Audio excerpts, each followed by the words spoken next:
We all expect a few things from sex, maybe a little bit of fun, possibly some awkward moments. What do I do? But most of us don't expect a life-threatening allergic reaction or an unrelenting sneezing fit. Yeah, both of those things can actually happen. Welcome to Your Body is a Mystery and Sometimes a Menace, Weird Reactions to Sex Edition. Today we'll go through 5 of the most bizarre things that can happen to a body during or as a result of sex.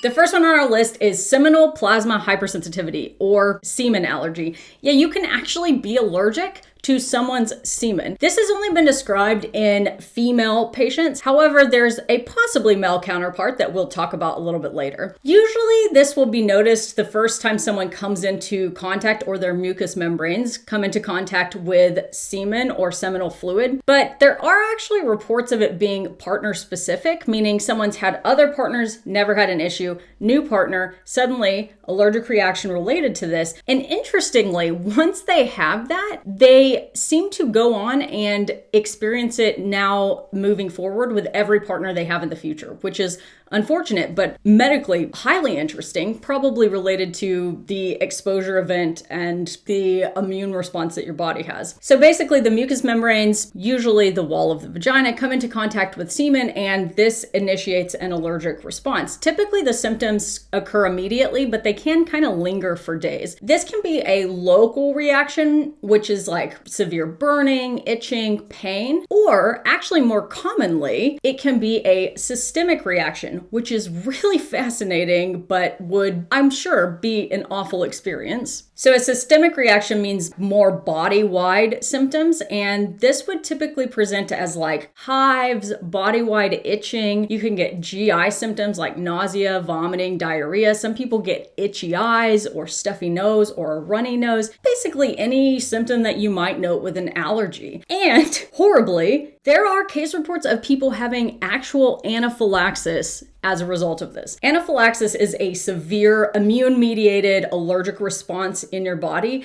that causes swelling throughout the body, more specifically in the throat and mouth, that makes breathing difficult. It can cause vascular collapse and low blood pressure, resulting in shock, and if not treated very quickly with epinephrine or adrenaline, like an EpiPen, it can be life-threatening. It can kill people. It is really bad. And the fact that sometimes people experience this as a result of coming into contact with their partner's semen is mind-blowing. So what do we do about it? There are a few options. It kind of depends. So somebody has this and they're happy using condoms as long as they put the condom on early so they don't have any contact with seminal fluid and keep it on throughout intercourse. Generally, that will keep the symptoms at bay. But sometimes people want to get pregnant and not use assisted reproductive techniques, or they may just not want to use condoms all the time with their monogamous partner. So in that case, you can go through a process called desensitization, which is basically inducing a tolerance. And it's similar to like people who get allergy shots and things like that. But the way that it's done is really fascinating, and it's generally like a one-day thing. You actually have the partner give you a semen sample, and then these get in the lab diluted out into really dilute and then progressively more potent concentrations all the way up to non-dilute sample. And over the course of a day, every 15 minutes, you administer starting with the most dilute sample into the vagina, and then you document the symptoms. This has to be done in a clinical setting because, again, people can get anaphylaxis, which is life-threatening as a result of exposure to this if they are allergic. And then 15 minutes, if they're tolerating it well, you do a higher dose and then a higher dose and a higher dose until eventually you get to the non-dilute sample. And if they tolerate that, usually that's all that you need to do. Slowly introduce the immune system and then it kind of corrects itself. But you have to have regular intercourse to maintain that progressive desensitization. So usually 2 to 3 times a week, or it will come back. So if they go a period of time without having sex and then are exposed again, they may have a recurrence of symptoms and have to start back from day one. The next one on our list is post-orgasmic illness syndrome. And this is basically a syndrome where after ejaculation or orgasm, people experience significant onset onset of flu-like symptoms, brain dysfunction like cognitive dysfunction, and basically an interruption of their ability to function and live their normal daily life. It's fairly rare, maybe 1% of men or assigned male at birth people experience it, and interestingly is very rarely, if ever, seen in female or AFAB people. It usually will start minutes to hours after orgasm or ejaculation, and it can last a little while or it can go on for days and days in some people, which sounds horrible. So the most common symptoms people would have would be flu-like symptoms, fatigue, fevers, just general malaise and body aches, cognitive dysfunction like lapses in memory, trouble focusing, brain fog. You even have in some people complete like weakness and motor dysfunction where they can't even do their normal daily life.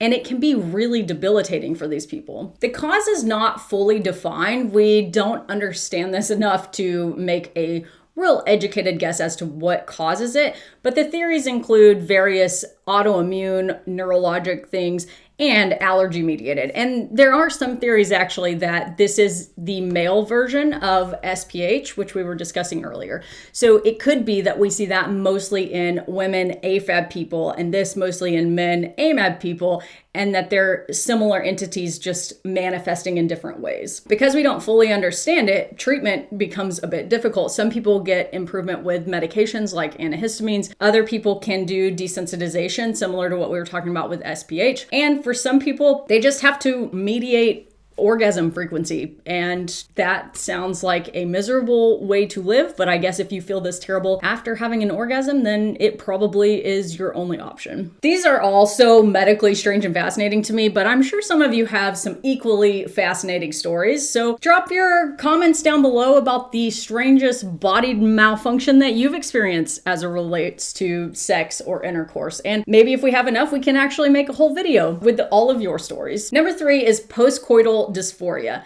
Some people actually experience a sudden onset of significant mood changes, anxiety, sadness, depression that occurs right after having intercourse. Interestingly, this is not just like a little bit of feeling off. It can be very significant in people who experience it. We think it's likely due to hormone changes, probably related to the rapid drop in endorphins and oxytocin that occurs after orgasm, after intercourse ends. As far as comparison to other things in this video, this one is quite common. About half of women AFAB people say that they've experienced this at some point. Maybe up to 1 in 5 people actually experience it chronically, like every time they orgasm or have sex. So that is a significant impact on people who experience it in a chronic every time fashion. Treatment is a bit difficult, again, because we don't fully understand the cause, but also some of the cause is probably related to the natural physiology of what happens in your body as it relates to sex, so you can't really mitigate that very well. Other theories are trauma and emotional triggers could be at play, or relationship dysfunction could contribute. And the truth is there's probably kind of a multifactorial, all of these things probably contribute a little bit. So the most helpful intervention tends to be therapeutic related interventions. So cognitive behavioral therapy or couples therapy or trauma therapy if we think that there's a basis in trauma. And some people do get help from mood stabilizing or SSRI like depression type medications. Number 4, I think, is one of the most fascinating entities, definitely in this video, maybe that I've ever read about, and it is called sex-induced sneezing or honeymoon rhinitis. Basically, this is when people experience an unrelenting and excessive amount of sneezing, either during or just after having sex. It can happen in anyone, and truthfully, it probably is more common than we know because it's not one of those that kind of like threatens your life or anything. It's probably at first someone goes, oh, that was weird, but then over time, like realize a pattern of it happening in relation to sex, but it goes underreported and underdiagnosed most likely. So basically, sneezing fits that occur during sexual arousal or just after orgasm. And can you imagine how disruptive that can be to your life? So it can cause mental distress, especially if it's interfering with somebody's ability to enjoy sex and connect with their partner. We don't really know exactly what causes it, but there is most likely in this one an autonomic dysfunction, meaning the pathways that control sneezing and arousal, they travel quite closely with each other and they can interfere with each other's kind of signal transmissions. So this is the trigeminal and the parasympathetic nervous system, and all of those nerves either crossing over or just being closely related to each other can cause the other to have dysfunction. Some people don't have sneezing. You can actually have people who just have a runny nose or like allergy symptoms only during and after sex, and usually goes away after a few hours or a day, which is fascinating, and how long it must take some people to realize, especially if it's not like the sneezing, which is very overt and obvious, to realize that it is happening kind of in tandem with every time they have sex. It's possibly got some kind of genetic link, but it's underreported again and fairly uncommon, but not as uncommon as the other things in this video. So we're not 100% sure. There's some theory that it could be similar to like a photic sneeze response. So some people, when they experience real bright light, they'll start sneezing, and it could be an autonomic kind of reflexive response like that. We're not sure. Treatment usually is not a lot of treatment for this because we don't know, again, what causes it completely. I feel like that's becoming a theme, sorry. But usually this one is less life-threatening than some of the others can be, although I would assume can be quite distressing and frustrating if it's happening on a recurrent basis. The next one we're talking about is sex-triggered headaches or orgasmic cephalalgias, and I had to go Google the pronunciation of cephalalgia because I have never heard of it. Interestingly, we always hear the anecdote that if you have a headache, maybe sex can help, and there is some truth to that as well. But there are a subset of people who get sex-triggered headaches, and these are not just your run-of-the-mill, I have a little bit of a headache. This is a sudden, intense, and overwhelming severe headache that occurs in relation to arousal and or orgasm. It's quite rare and is 3 to 4 times more common in men or AMAB people, but women AFAB people can also experience it. Generally, it starts as kind of a low, mild headache that tends to build over the course of increasing arousal. And in a lot of people, it then kind of hits a climax when they orgasm with a thunderclap headache, which is a severe, overwhelming headache that basically interferes with your ability to function. These are types of migraines that when we're seeing these people in the emergency room, we worry that they have had a brain aneurysm or things like that. And we think might be related to blood pressure or changes in vascular dynamics that occur during arousal,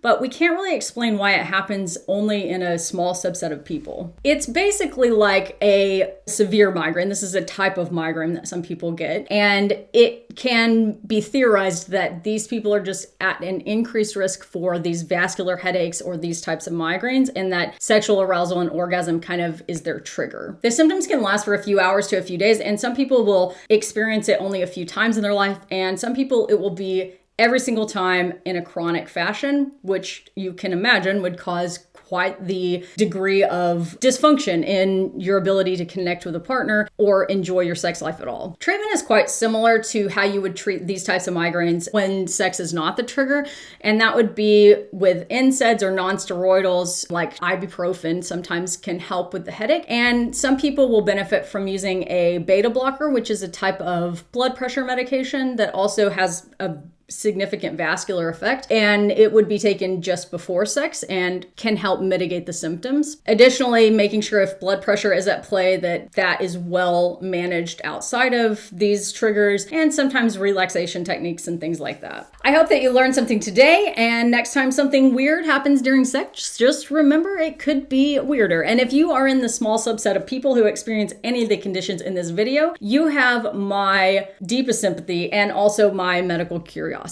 If you're not subscribed, we would love to have you subscribe for more fascinating information, and I'll see you next Monday.